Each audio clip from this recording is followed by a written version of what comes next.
Hi friends, మన ప్రభువును మన రక్షకుడైనటువంటి యేసుక్రీస్తు నామములో శుభాభివందనాలు తెలియపరుస్తున్నాను. ఈరోజు ఈ విధంగా కలవడానికి గల కారణం ఏంటంటే, చూడండి ఫ్రెండ్స్, మరి దీనికన్నా ముందు వీడియోలో, ఈ వీడియో కన్నా ముందు వీడియోలో ఈ పుస్తకాలను మరి మీకు చూపించి మరి వినాయకుడి యొక్క జననం ఎలా జరిగిందో మనము తెలుసుకున్నాం.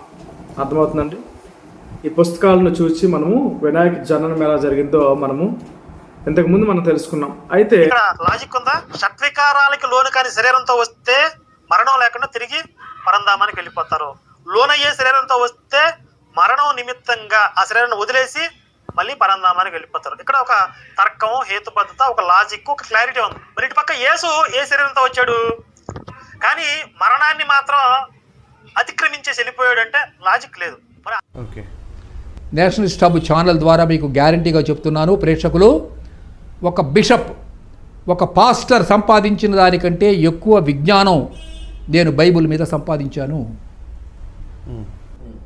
Jesus is a mythical character, Mary is a mythical character,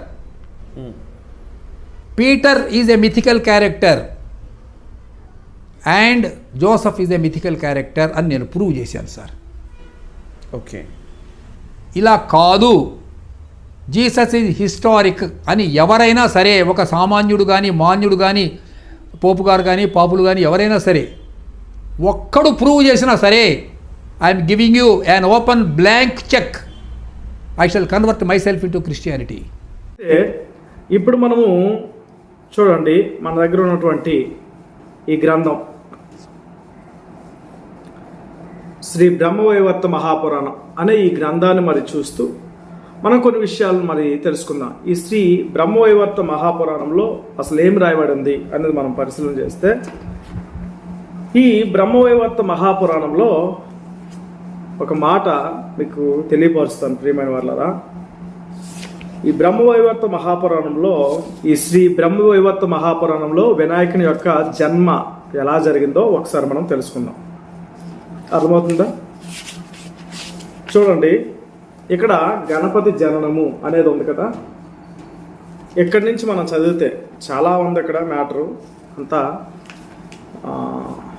వాళ్ళు రాసుకున్న మరి వివరణ, వర్ణన అవన్నీ కూడా మనం పరిశీలన చేస్తే, ఈ గణపతి జననము అనే ఈ యొక్క అంశాన్ని మనం ఈ యొక్క పుస్తకంలో చూస్తే, ఈ గ్రంథంలో చూస్తే ప్రియమైన వాళ్ళరా, మరి పార్వతి వీళ్ళిద్దరూ కూడా, ఈశ్వరుడు వీళ్ళిద్దరూ కూడా ఏం చేస్తారంటే, మరి ఒక పురుషుడు కావాలని ఈ పార్వతి ఈశ్వరులు ఇద్దరు కూడా ఏం చేస్తారంటే పిల్లలు కావాలని ఆశపడుతూ ఉంటారు. అయితే ఇందులో విషయాన్ని మనం గమనిస్తే, పార్వతి ఏం చేస్తుందంటే శ్రీకృష్ణుడి యొక్క రూపానికి ఆశ్చర్యపోయి, ఇలాంటి కుమారుడు నాకు బిడ్డగా పుడితే బాగుండు అనిపిస్తుంది అనమాట తనకి. అయితే ఆ టైంలో ఏం జరిగిందంటే, చూడండి, కొన్ని స్క్రీన్ షాట్స్ మీకు స్క్రీన్ మీద పెడుతున్నాను, వాటి చదువుకోండి.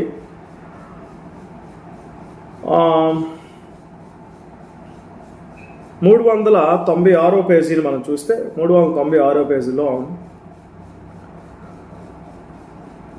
శ్రీకృష్ణుడు లేకపోతే విష్ణువు ఏం చేస్తాడంటే వృద్ధ బ్రాహ్మణుడు ఆ యొక్క పోలికలో వస్తాడనమాట. వృద్ధ బ్రాహ్మణుడిగా, ముసలి బ్రాహ్మణుడిగా, ఒక పండు ముసలి బ్రాహ్మణుడిగా వచ్చి ఆ అన్నం కావాలి అని అర్థిస్తూ ఉంటాడు. ఆకలేస్తుంది మాత, భోజనం పెట్టు అని కేకలు వేస్తూ ఉంటాడు. అయితే ఆ సమయంలో శివుడు, పార్వతి వారు మంచం మీద వారిద్దరు కూడా శారీరకంగా కలుసుకుంటూ ఉంటారు, అంటే సెక్స్ చేసుకుంటారు, వారు లైంగికంగా వారు ఉంటారు. ఎందుకు అంటే వారికి పిల్లలు కావాలని ఆశతో వాళ్ళు ఏం చేస్తారంటే సాంగత్యం, శారీరక ఆనందాన్ని లేకపోతే శారీరకంగా కలుసుకుని వారు మంచంపై పడుకొని ఉంటారు.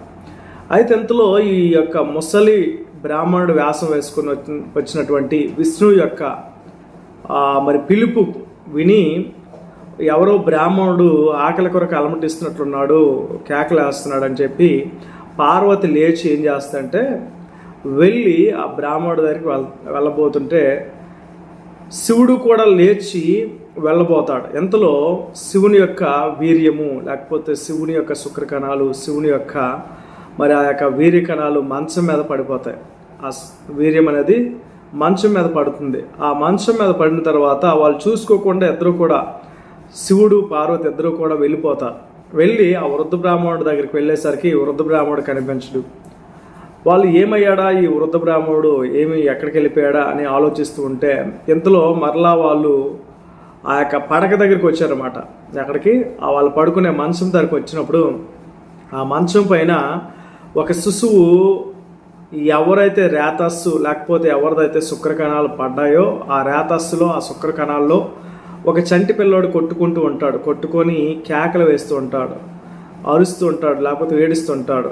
ఈ యొక్క ఆ చంటి పిల్లోడిని చూడగానే ఆ రేతస్సులో మునిగి కొట్టుకుంటున్న పిల్లోడిని చూసి ఏం చేస్తారంటే, ఆ పిల్లోడు ఎంత సౌందర్యంగా ఉన్నాడేంటి, ఎంత అందంగా ఉన్నాడేంటి అని చెప్పి ఆ పిల్లోడిని తీసుకుంటారు. ఆ పిల్లవాడే ఎవరో కాదు విష్ణువు అంట. ఆ పిల్లవాడు ఎవరో కాదు శ్రీకృష్ణుడు అంట.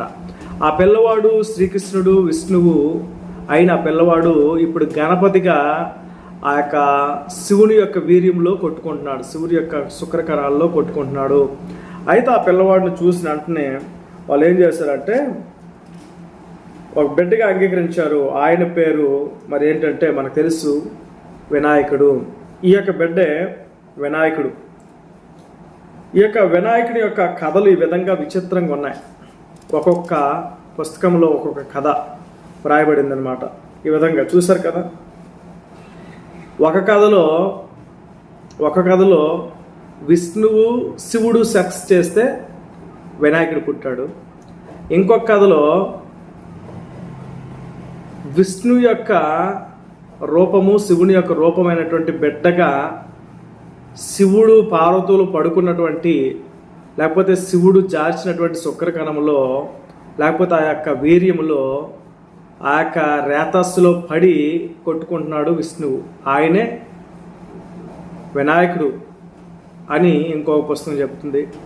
ఇంకొక పుస్తకము నలుగు పిండితో చేసింది పార్వతి అని చెప్తుంది. ఇంకొక పుస్తకము ఏం చెప్తుందంటే తన మకిలితో, తన శరీరం మీద ఉన్నటువంటి మురికితో, మట్టితో ఒక వినాయకుడిని చేసింది అని చెప్తుంది. ఇంకొక పుస్తకంలో ఏం చెప్తుందంటే శివుడే తన వీర్యాన్ని భూమిపై వంపినప్పుడు తన యొక్క పార్వతిని ఆలోచించుకుంటూ భూమి మీద తన వీర్యాన్ని పడిపోయినప్పుడు ఆ యొక్క రేతస్సు లేకపోతే వీర్యము ఉన్న భూమి మీద పడిన చోటుని లేకపోతే ఆ మట్టిని తీసి ఒక బొమ్మగా తయారు చేసి పార్వతి దగ్గర తీసుకుని వచ్చి, ఆ పార్వతి ఈ యొక్క మట్టి బొమ్మని కూడా చూడకపోతే అది బిడ్డ అనుకుంటే ఆ టైంలో శివుడు ఆ యొక్క మట్టి బొమ్మకు ప్రాణం పోయడము, ఇవన్నీ మనం చూసాం. ఇవన్నీ విచిత్రమైన గాథలు అనమాట.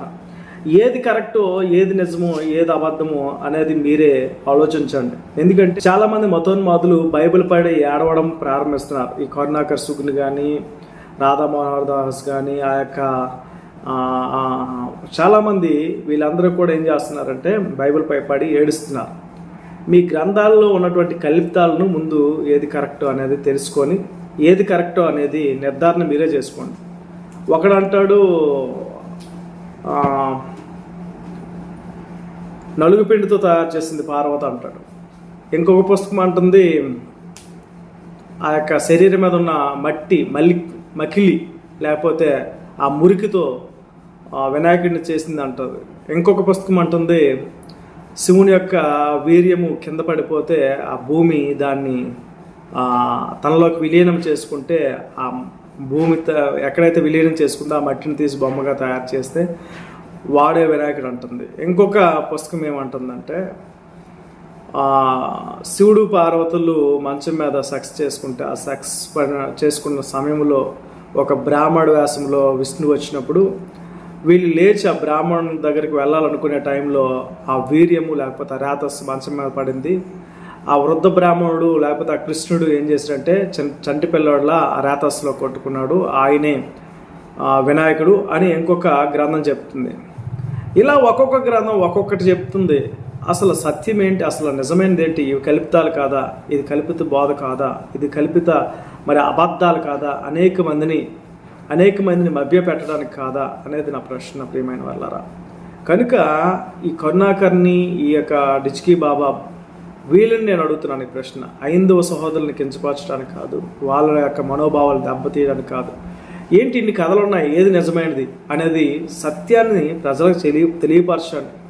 ఏది పడితే కాదు అనేది నా యొక్క మరి ప్రశ్న. కనుక ప్రియమైన వీక్షకులు ఆలోచించండి, ఆలోచించి సత్యాన్ని తెలుసుకోవాల్సిందిగా ప్రేమపేట మనం చేస్తున్నాం. దేవుడు మిమ్మల్ని దీవించును గాక. Thank you.